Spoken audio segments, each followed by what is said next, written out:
వాళ్ళ శిష్యులు వచ్చి అన్నారట, అయ్యా మేము మాత్రం గంగానది పుష్కరాలకు వెళ్తున్నాము అని వెళ్ళారటండి. అయితే గురువుగారు వాళ్ళని వద్దని లేదు, కానీ ఒక విషయం చెప్పారు, ఒక కాకరకాయని తీసుకెళ్ళండి, మీరు ఏ నది దగ్గరికి వెళ్ళినా ఏ పుణ్యక్షేత్రంకి వెళ్ళినా సరే అక్కడ ఈ కాకరకాయతో కూడా స్నానం చేపించండి అని పంపించారండి. వాళ్ళు ఎన్నో పుణ్యక్షేత్రాలు దిగారు, అన్ని నదులలో కూడా ఈ కాకరకాయని కూడా ముంచి స్నానం చేపించారు.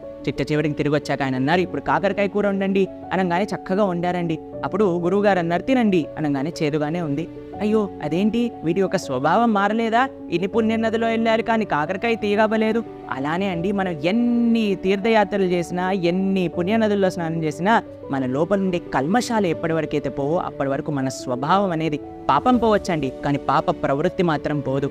కానీ పాప ప్రవృత్తి మొత్తం కూడా పోవాలి అనంటే భగవంతుణ్ణి ఆశ్రయించాలి, భగవత్ కథ శ్రవణం చేయాలి, భగవన్ నామాన్ని కీర్తన చేయాలి. హరే కృష్ణ.